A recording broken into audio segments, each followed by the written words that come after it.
Mask लगाउँदा धेरै हदसम्म कोरोनाको संक्रमणबाट बच्न सकिन्छ। मास्कको साथ कोरोनालाई मात। एबी न्यूज खबर, राष्ट्रको सर्वश्रेष्ठ खबर टेलिभिजन।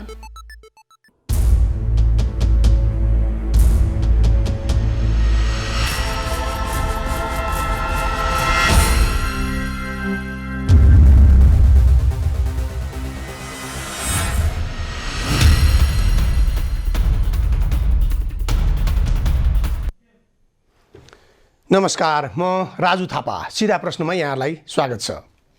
कोरोना महामारीले जनताको घर घरमा आफ्नो विभत्स रूप देखाइरहेको छ।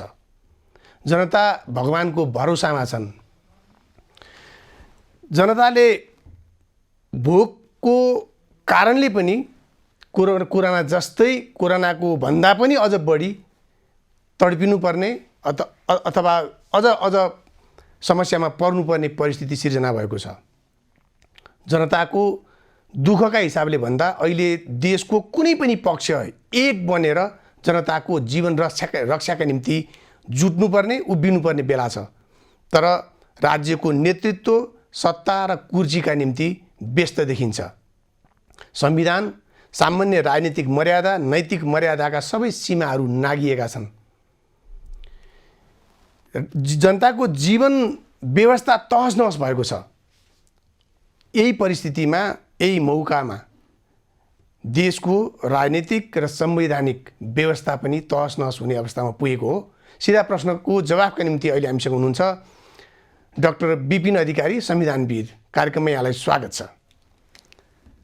डाक्टर साहब, कार्यक्रममा स्वागत छ। डाक्टर साहब, मलाई सुनिराख्नु भएको छ? सुनिएको छु। डाक्टर साहब, सिधा प्रश्न सुरु गर्न चाहन्छु। अहिले देशमा सामान्यतया हामीहरू भन्ने गर्छौँ कानुनको शासन हुन्छ, तर ओली सरकारको यो अवधिमा कानुनद्वारा शासन बढी भयो भन्ने आम गुनासो छ। यसमा तपाईँको टिप्पणी के छ? अब हामीसँग संविधान छ, संविधानको सर्वोच्चतालाई कायम गर्ने सर्वोच्च अदालत छ, अन्य अदालतहरू छन्, नियम छ, प्रक्रिया छ। त्यस हुनाले हाम्रो पद्धति कानुनको शासनको पद्धति नै हो। अब कानुन जथाभावी रूपमा प्रयोग गरेर, निर्माण गरेर त्यसलाई लागू गर्ने जुन एउटा प्रक्रिया हुन्छ, त्यसलाई चाहिँ कानुनद्वारा शासन भन्ने पनि चलन छ।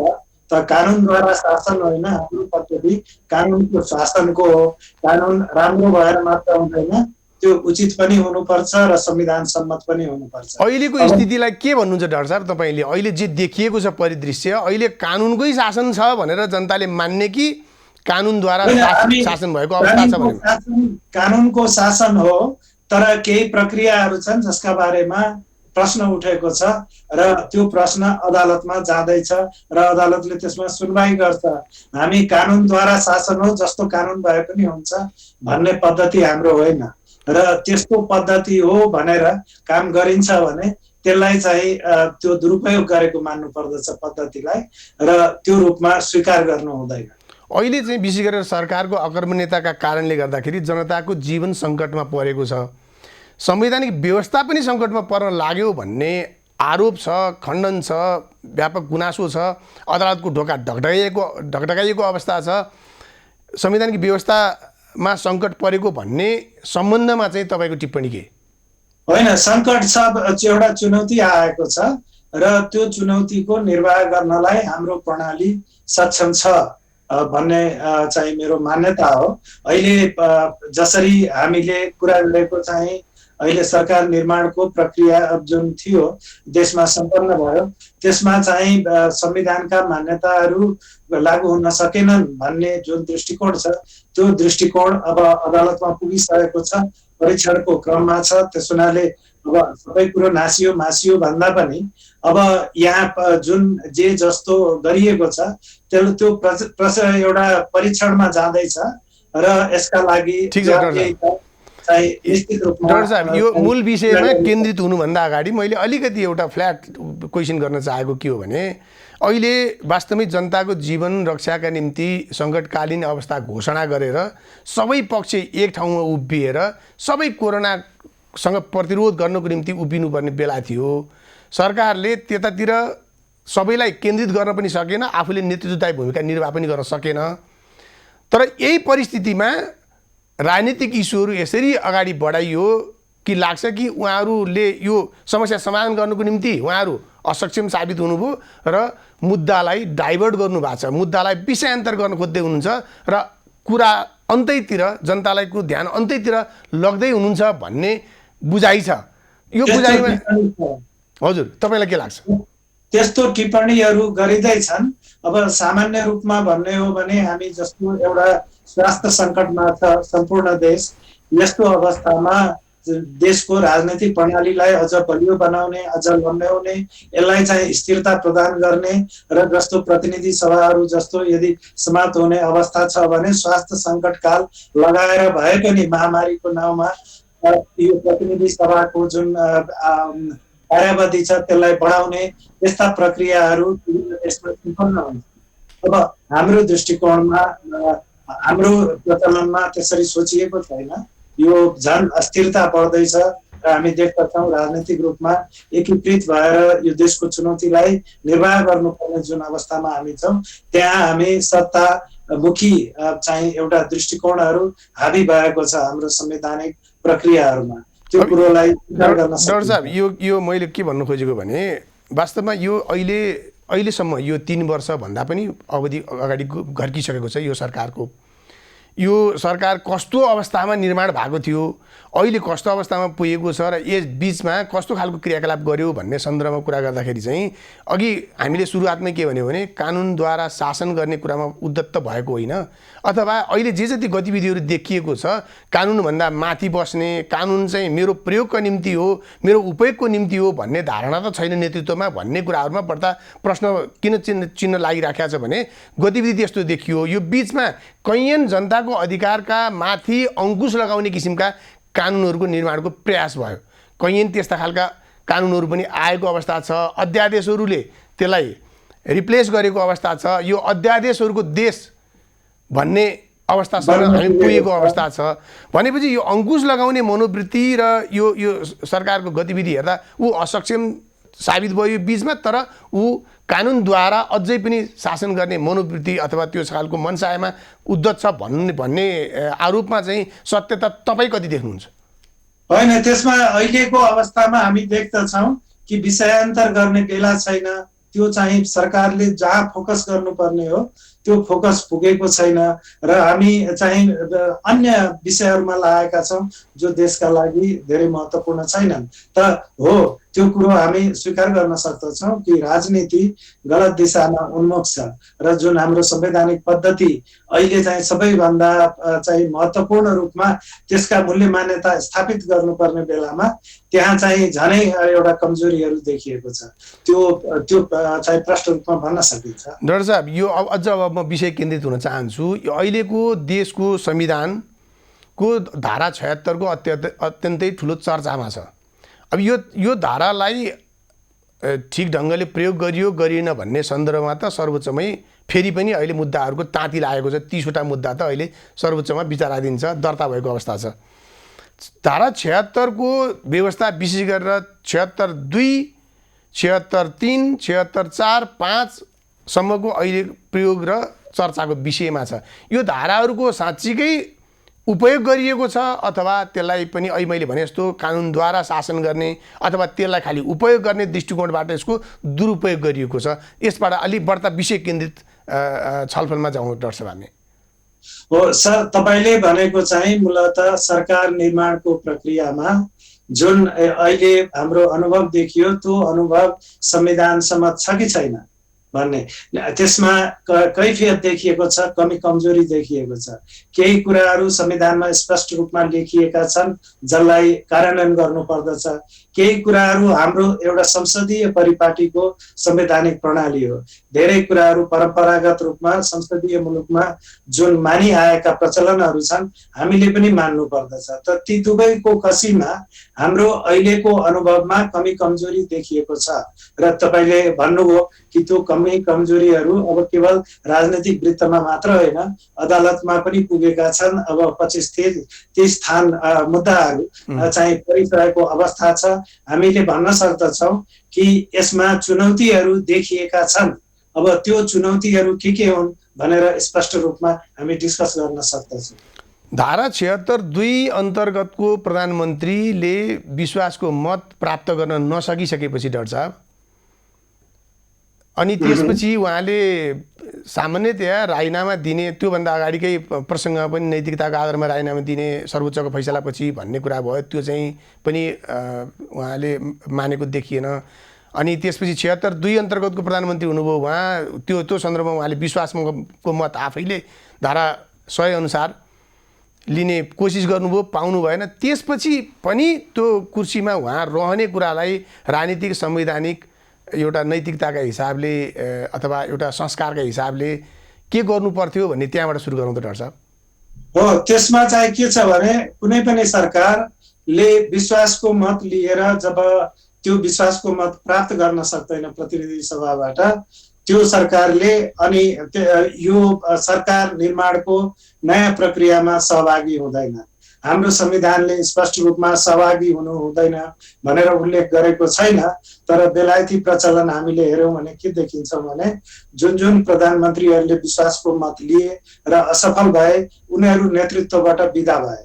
र त्यो नेतृत्वकोबाट बिदा हुने भनेको केवल प्रधानमन्त्रीका रूपमा होइन, संसदीय दलको चाहिँ एउटा प्रमुखका रूपमा या नेताका रूपमा पनि उनीहरू बिदा हुन्छन्। अब तपाईँ उदाहरण जस्तै जेम्स कालाहन भन्ने बेलायतमा प्रधानमन्त्री थिए, उनले विश्वासको मतमा असफल भए, प्रधानमन्त्रीबाट पनि बिदा भए, आफ्नो पार्टीको नेतृत्व जुन संसदीय दलको थियो त्यो पनि चाहिँ त्यसबाट पनि बिदा भए। त्यति मात्र होइन, आफ्नो माउ पार्टीको पनि उनले नेतृत्वको दाबी त्यसपछि गरेनन्। यो नैतिकताको विषय हो।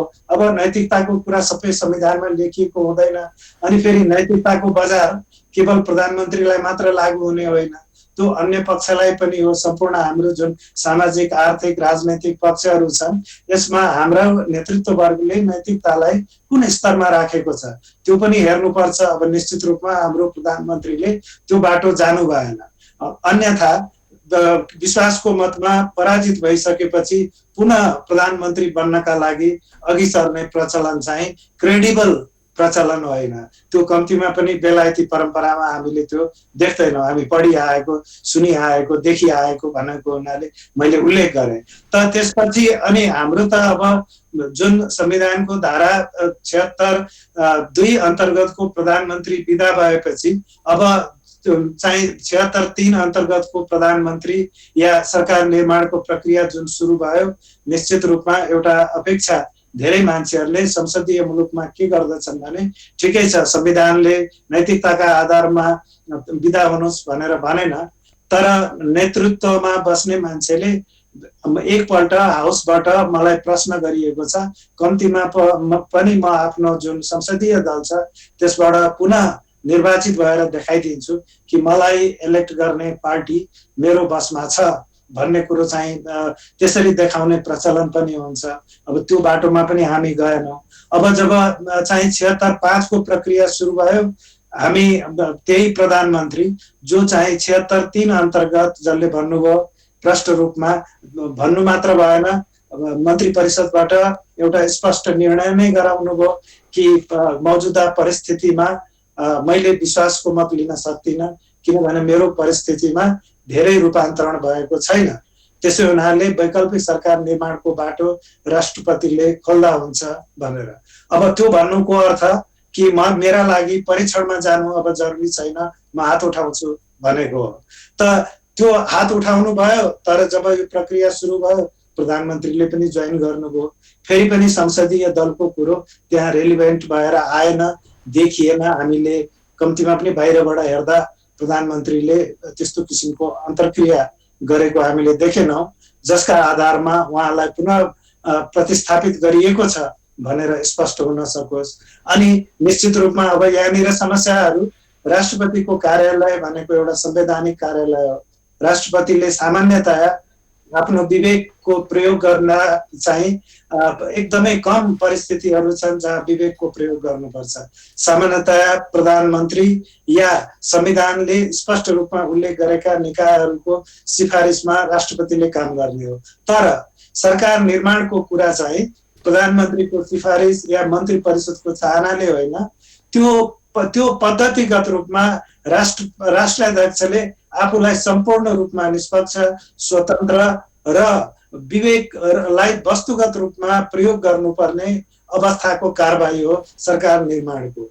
अब त्यो कारबाहीमा जब उहाँले प्रक्रिया सुरु गर्नुभयो, प्रधानमन्त्री पनि त्यसमा सामेल हुनुभयो। अब केही घण्टा अगाडि गरेको जुन सिफारिसहरू थियो त्यसलाई उहाँले खासै महत्त्व दिनु भएन। अर्कोतर्फ जब चाहिँ प्रतिपक्ष, सरकार निर्माणको प्रक्रिया भनेको प्रतिपक्षलाई तपाईँले अवसर दिने हो। हामीले देख्यौँ कि जोसँग हैसियत थियो उसले विश्वासको मत लिन सकेन, हात उठाएको छ भनेपछि प्रतिपक्षलाई त्यो अवसर प्रदान गर्ने हो। संसदीय पद्धतिले चाहिँ त्यही भन्दछ। अब ठिक छ, कुन रूपमा लेखेको छ छैन यसमा पनि डिटेलमा तपाईँसँग म बुझ्ने प्रयत्न गर्छु। तर त्योभन्दा अगाडि मैले धारा 76(4) को प्रक्रियामा जानु पर्थ्यो कि पर्थेन भन्ने सन्दर्भमा अलिकति मैले तपाईँलाई प्रकाश पार्दै अगाडि बढ्नेछौँ। त्योभन्दा अगाडि म छोटो ब्रेक लिन्छु, त्यसपछि हामी फेरि यो बहसलाई निरन्तर गर्नेछौँ। छोटो ब्रेकपछि हामी आउने नै छौँ। हामी निरन्तर छौँ सिधा प्रश्नमा।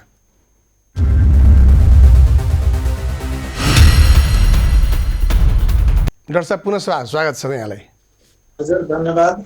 डाक्टर साहब, अहिले मैले ब्रेकमा जानुभन्दा अगाडि भनेको थिएँ कि धारा 76 को 4 को प्रक्रिया विशेष गरेर प्रधानमन्त्री जो अल्पमतको अथवा सबभन्दा ठुलो दलको तर्फबाट प्रधानमन्त्री बनेको हुन्छ उसले 30 दिनभित्र विश्वासको मत लिइसक्नुपर्नेछ भन्ने जे प्रक्रिया छ त्यसमा सरेन्डर गरिसकेर यो प्रक्रियालाई डिरेल गर्ने प्रयत्न गर्नुभयो प्रधानमन्त्रीले भन्ने धेरैको तर्क छ।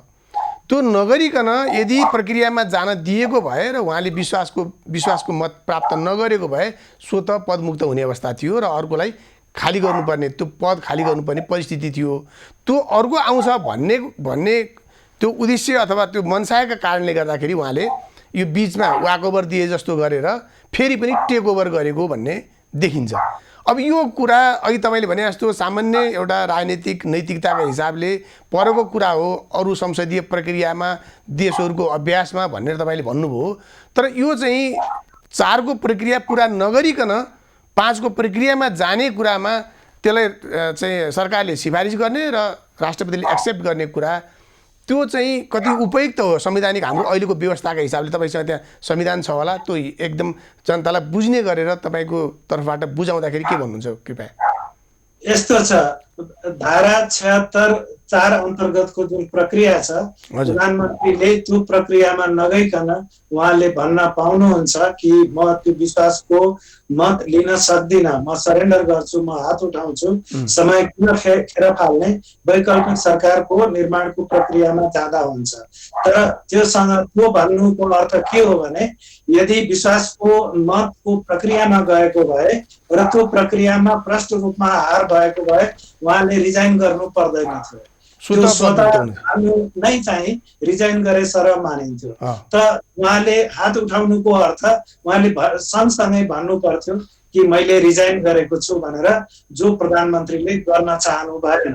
र त्यो एउटा प्रधानमन्त्री पदमा हुँदै र उसको हैसियतलाई चाहिँ राम्रो व्यवस्थापन नगरिकन हामी अर्को प्रधानमन्त्रीको नियुक्तिको प्रक्रियामा गयौँ। अब त्यो प्रक्रियामा प्रश्न प्रतिपक्षको नेताले पनि उठाउनु पर्थ्यो, उहाँले उठाउनु भएन, त्यो दौडमा उहाँ सामेल हुनुभयो। अब सामेल भइसकेपछि नैतिक रूपमा यो कुरा गलत थियो भनेर भन्ने अधिकार उहाँलाई त छैन।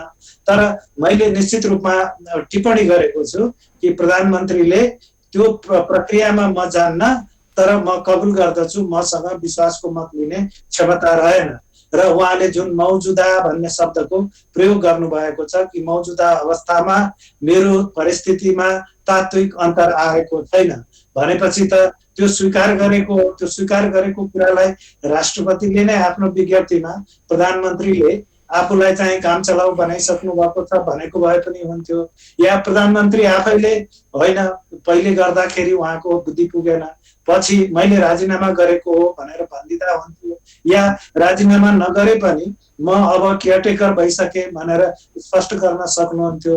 त्यो नगरिकन यो प्रक्रिया सुरु भएको छ। तर मलाई लाग्दछ त्यो कुराले तात्विक रूपमा असर गरेको छैन। हामी सरकार निर्माणको पद्धति यदि कम्प्लिट हुन्थ्यो भने या त्यसलाई कम्प्लिट गराइन्छ भने त्यति कुराले मात्र चाहिँ हाम्रो संवैधानिक प्रणालीमा टिप्पणी गरिहाल्नुपर्ने अवस्था देखिँदैन। तर अब सरकार निर्माणको जुन बाँकी प्रक्रिया थियो त्यो प्रक्रियामा चाहिँ केही प्रश्नहरू उपस्थित भएको हुनाले अनि अदालतमा यो ठिक छ डाक्टर साहब, तपाईँले अघि के भन्नुभयो भने यो चाहिँ 76(4) को प्रक्रियामा प्रधानमन्त्रीले सरेन्डर गरिसके पछाडि प्रतिपक्षले पनि त्यसमा आपत्ति जनाउनु पर्थ्यो अथवा दौडमा सामेल हुनुहुन्थेन भन्ने तपाईँले जे भनिराख्नु भएको छ, त्यो सामेल हुने भन्दा अगाडि 21 घण्टाको टाइम दिएर सरकार बनाएर लिएर आऊ भनेर प्रक्रिया खुला गरिसके पछाडि त्यसलाई व्यवस्थापन गर्नपट्टि लाग्ने कि प्रक्रिया यदि सर्वोच्चमा ढोका ढकढकाउन गएको भएदेखि हालत के हुन्थ्यो होला? सामान्य तपाईले भनेको सही हो कि 3 दिन दिने जुन प्रक्रिया छ, सामान्य एउटा चलन छ, प्रचलन छ, एकपटक त्यो अब संवैधानिक रूपमा ठ्याक्कै कति टाइम दिने भनेर नतोकिएको अवस्थामा एकपटक जे अभ्यासमा प्रयोग भयो त्यो अभ्यासलाई नजिरको रूपमा संस्कार यो अभ्यासका रूपमा लिने प्रचलन छ। त्यस हिसाबले 3 दिनको अपेक्षा थियो, 21 घण्टाको अवधि दिइयो। त्यो कुराका बारेमा के टिप्पणी छ तपाईँको चाहिँ?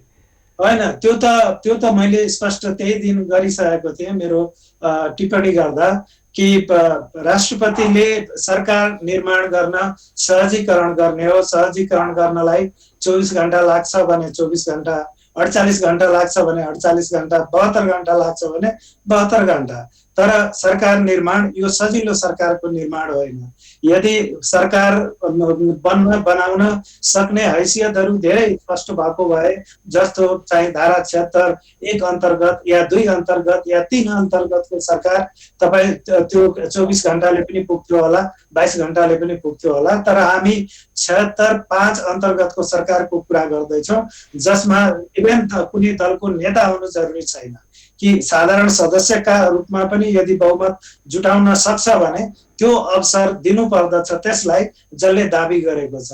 त त्यो अवस्थामा त्यो समय एकदमै कम हो। तर त्यो समयको बारेमा मैले भने हाम्रो संविधानको स्पष्ट दृष्टिकोण छैन। तर कतिपय अवस्थामा त्यसरी समय दिइराख्नु जरुरी पनि छैन र कम्तीमा पनि पहिलोपल्ट त दिनु जरुरी छैन, किनभने त्यो समयमा हामीले केवल चाहिँ सरकार निर्माण गर्ने जो दाबी गर्नेछन् त्यसका लागि मात्र होइन, राष्ट्राध्यक्षलाई पनि त विभिन्न संसदीय दलको नेताहरूसँग भेट्नु पर्यो, एक्लै पनि भेट्नु पर्यो, छुट्टा छुट्टै पनि भेट्नु पर्यो। जसले दाबी गरेको छ त्यो दाबी गर्नेलाई, जसको विरुद्ध दाबी गरिएको छ उसँग राखेर उसले त यसो भनिरहेको छ, तपाईँको परिस्थिति के हो भनेर उल्लेख गर्नु पर्यो। त्यो निश्चित रूपमा तपाईँ के भने त्यो एउटा डिजिटल स्पिडमा हुन सक्ने सीमा नतोकिकन आह्वान गरेको भए पनि हुने थियो भन्ने तपाईँको तर्क ठिक हो। त्यसलाई सम्बन्धित दलहरूले भन्न पनि सक्थे कि यो समय हामीलाई अपर्याप्त हुन्छ, हामी महामारीमा छौँ, सामाजिक कार्यहरूमा लागेका छौँ र हाम्रा लागि अलिकति समय चाहिन्छ। तपाईँले भने जस्तै उहाँले भनेको भएदेखि उहाँले मान्नुहुन्थ्यो होला अथवा त्यो कुरालाई सुन्नुहुन्थ्यो होला। राष्ट्रपतिले यदि त्यस्तो माग गरिएको भए राष्ट्रपतिले म दिन्न भन्न सक्ने अवस्था तर त्यो गलत हो, यो कुरा गलत हो भनेर अदालतको ढोका ढकढकाउने प्रयत्न गरेको कतिपयले त्यो त देखिन्थ्यो नि, होइन? यो गलत हो भनेर भन्दै गरेको त देखिन्थ्यो। मलाई के लाग्छ भने माग गरेको भए जुन एउटा संविधान अन्तर्गत राष्ट्राध्यक्षले सरकार निर्माणमा सहजीकरण गर्नुहुन्छ त्यो संविधानले कुनै क्याप लगाएको छैन भनेपछि राष्ट्रपतिले त्यस पछाडिको प्रक्रियामा नि डाक्टर साहब त्यसपछिको प्रक्रियामा चाहिँ राष्ट्रपतिले रातारात जे जसरी प्रधानमन्त्रीलाई सहयोग हुने गरेर काम गर्नुभयो भन्ने आरोप छ। अधिकतर संविधानविदहरूको पनि पूर्व न्यायाधीशहरूको पनि अघिल्लो पटक संसद विघटन हुँदा एक खालको पक्षधर्ता देखियो, विज्ञहरूले एउटा पक्षमा लागे भन्ने आरोप थियो। अहिले त त्योभन्दा पनि बढ्ता यो चाहिँ गलत भयो। मौका दिने काम, एकपटक सरेन्डर, तपाईँले भने जस्तै एकपटक सरेन्डर गरियो, सेतो झन्डा उठाइयो, एकछिनपछि फेरि हतियार बोकेर फटाफट हतियार फायरिङ गर्न थालियो भन्ने धेरैको धारणा रहेको अवस्थामा राष्ट्रपतिको भूमिकाका बारेमा पनि धेरै ठुलो टिप्पणी छ, आलोचना छ। यो उहाँले गरेको गतिविधिहरू प्रधानमन्त्रीलाई सहयोग गर्ने गरेर गर्नुभयो, त्यो चाहिँ उपयुक्त होइन। राष्ट्रपतिको संस्थाको इज्जत मर्यादा र हाम्रो संवैधानिक व्यवस्थाका हिसाबले पनि भन्ने धेरैको टिप्पणी छ। त्यसमा चाहिँ तपाईँले अलिकति व्याख्या गर्नु पर्यो भने कसरी गर्नुहुन्छ? होइन, एउटा कुरा पक्का हो कि राष्ट्राध्यक्षले सरकार निर्माणको प्रक्रिया सहजीकरण गर्ने हो। यो तपाईँ सरकारको निर्माण गर्ने भनेको त प्रतिनिधि सभामा हुने हो। प्रतिनिधि सभाको हैसियतबाट सरकारको हैसियत कायम हुने हो। त प्रतिनिधि सभाले त यसमा बारेमा उसले त मुख देखाउन पनि पाएन, किनभने प्रतिपक्षको नेताका रूपमा चाहिँ शेरबहादुर देउवाले दाबी गर्नुभयो। उहाँले गरेको जुन दाबी छ, उहाँले बहुमत लिएर जानुभयो, बहुमतलाई देखाउनलाई हस्ताक्षरहरू देखाउनुभयो।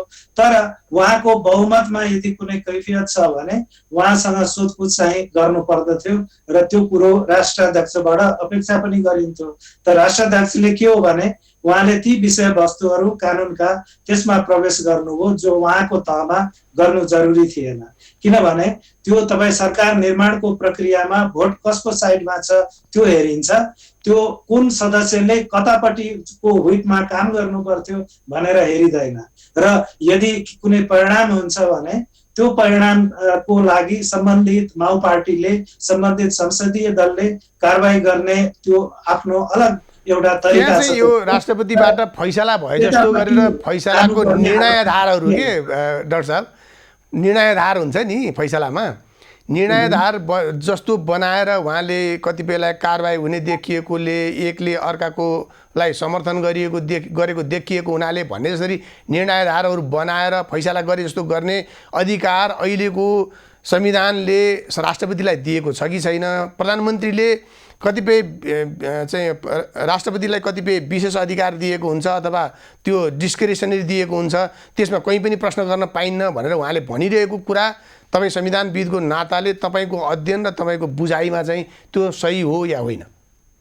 राष्ट्राध्यक्षले मलाई लाग्दछ जसले बहुमत देखाएको छ त्यसलाई स्वीकार गर्ने हो। खास गरी यो जुन केस छ, यो केस एकदमै स्पष्ट छ र त्यो स्पष्ट केसमा अनि दाबी पनि प्रतिपक्षको नेताले मात्र गर्नुभएको छ। अब त्यस हुनाले मलाई लाग्दछ नियुक्तिको प्रक्रियामा उहाँलाई नै केन्द्रबिन्दुमा राखेर अगाडिका प्रक्रियाहरू तय गरिनु पर्दथ्यो। अब त्यो चाहिँ भएको देखिँदैन।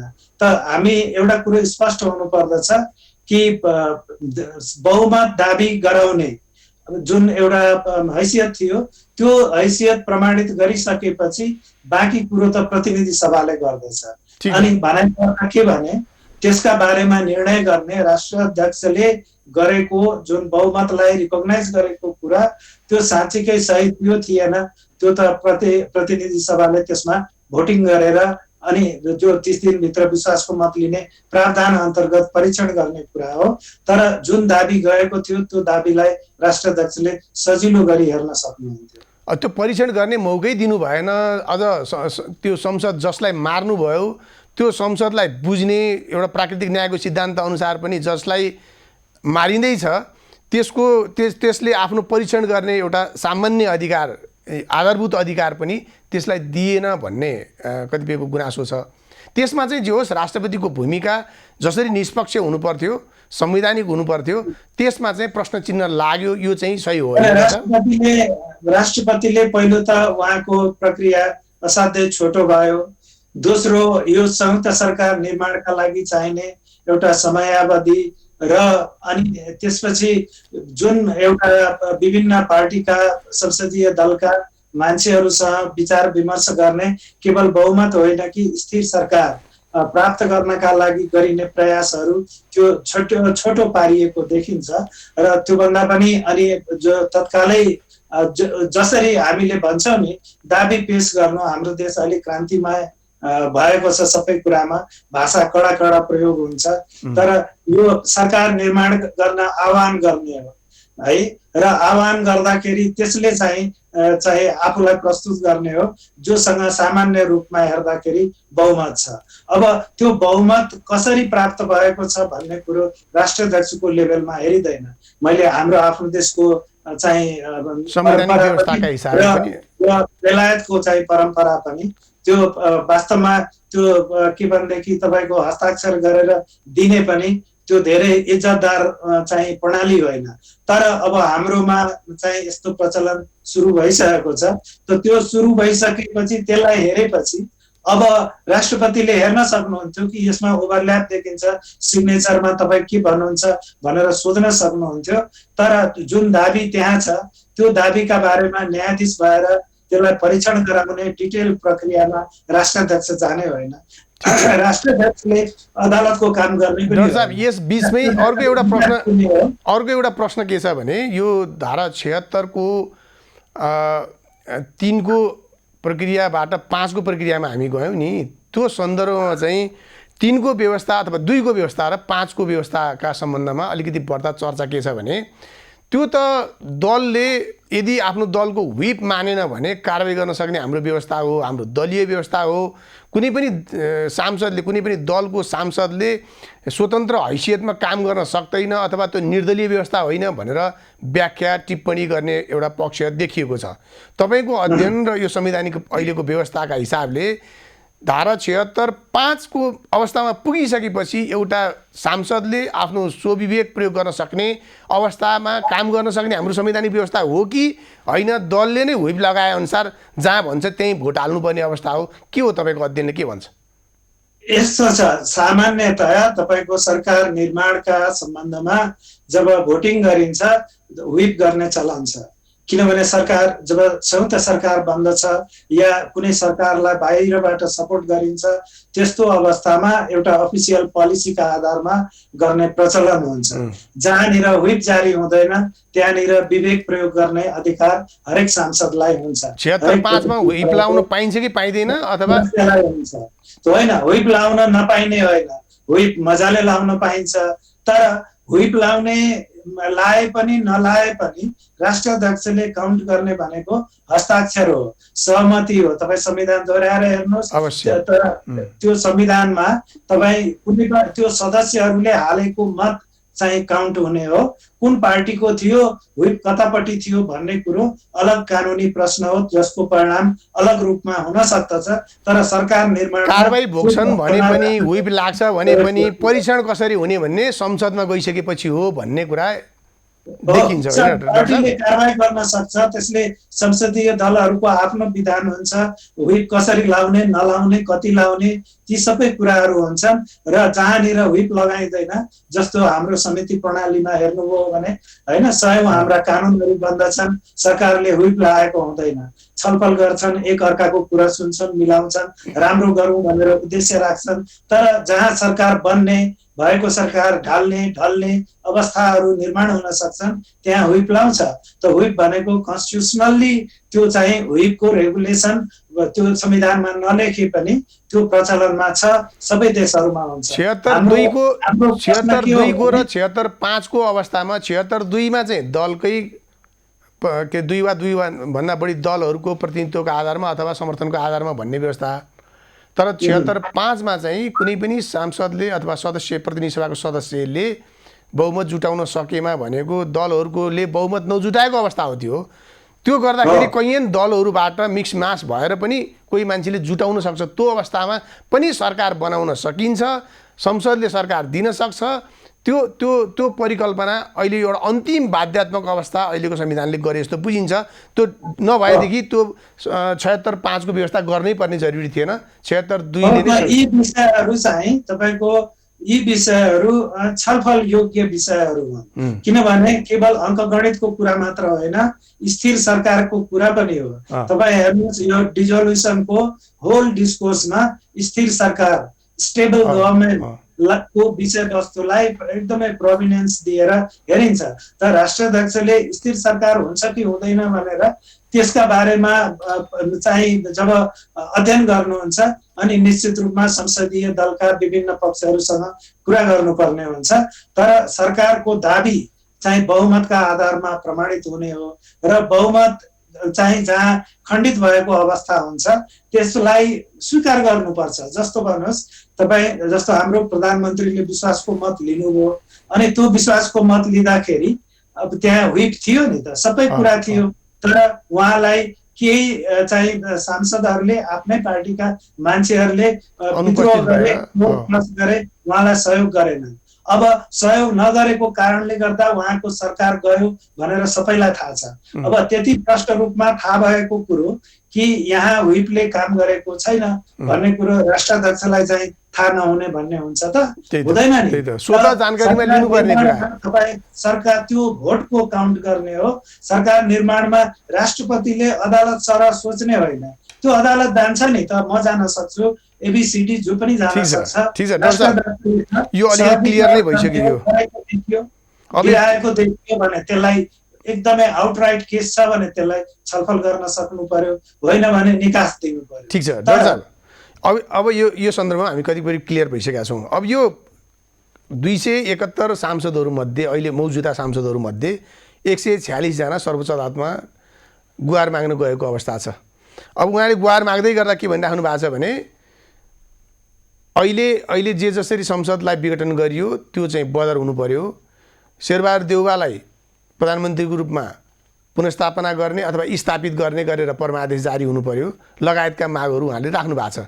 तपाईँको अध्ययनका हिसाबले र यो सर्वोच्चमा त्यतिका जना 146 जना सांसदहरू आफै लाइन लागेर गएर रिट दर्ता गरेको जुन परिदृश्यहरू देख्नु भएको छ, यसले अदालतलाई यो परमादेश जारी गर्ने अथवा उहाँहरूले मागेको गुहारमा गुहार दिने अवस्था चाहिँ तपाईँको अध्ययनले कति देखेको छ? अब हेर्नुहोस्, मैले हेर्दा म अलिकति आदर्श को पक्षलाई चाहिँ विचार गर्ने मान्छे हो। मलाई लाग्दा अदालतमा तपाईँ त्यत्रो प्रदर्शन गर्नु जरुरी थिएन। वारेस दिएर पठायो भने सबैका वारेसले त्यो चाहिँ निवेदन दर्ता गराउने काम गर्न सक्दथे। अब हामीले अदालतको संवेदनशीलतालाई बुझ्नु पर्दछ। यो भिडभाडको आधारमा न्यायिक प्रक्रिया अवरुद्ध हुनु हुँदैन, त्यसलाई चाहिँ असर गर्ने चाहिँ गरी कसैले व्याख्या पनि गर्नु हुँदैन। त सामान्य रूपमा अदालतले तपाईको फलानुलाई प्रधानमन्त्री बनाऊ भनेर परमादेश जारी गर्दैन। मैले त्यस्तो संसारमा अदालत पनि देखेको छैन, त्यस्तो आदेश पनि यो उमेरसम्म पढेको छैन कि अदालतको आदेशबाट प्रधानमन्त्री कायम भएको होस् संसदीय व्यवस्थामा। मेरो अल्पज्ञान हुन सक्दछ, तर मैले त्यो देखेको छैन। अब तर अदालतले प्रक्रिया पूर्ण भयो कि भएन, सम्पन्न गरिएको प्रक्रिया चाहिँ स्वतन्त्र रूपमा निष्पक्ष रूपमा सहभागितामूलक प्रक्रिया थियो कि थिएन, प्रधानमन्त्रीले जसरी सल्लाह दिनुभयो सिफारिस गर्नुभयो त्यो सिफारिस चाहिँ वस्तुगत परिस्थितिमा आधारित थियो कि थिएन।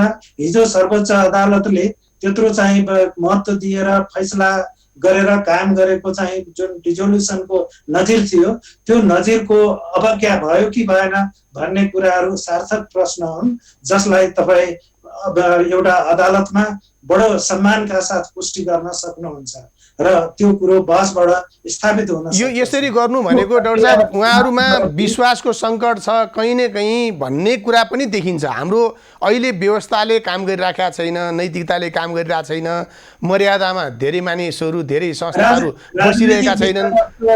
थापाजी, राजनैतिक विषयवस्तुहरू धेरै छन्, किनभने अहिलेको प्रधानमन्त्री जसरी आधारातमा उहाँले हाउस डिजोल्भ गर्नुभयो, जसरी राष्ट्रपतिले चाहिँ एकदमै छोटो समय दिएर सरकार निर्माणको काम चाहिँ टुङ्ग्याउने प्रयास गर्नुभयो, यी सबै कुराहरू एउटा आक्रामक तरिकाहरू हुन् जो सहभागितामूलक पद्धतिमा यसरी गरिँदैन।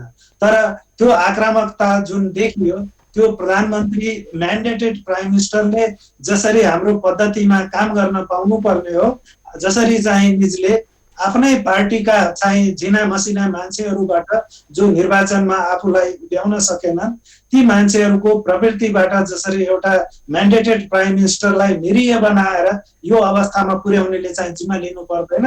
जब नैतिकताको हामी कुरा गर्दछौँ त्यसको त राष्ट्रव्यापी मापदण्ड हुन्छ।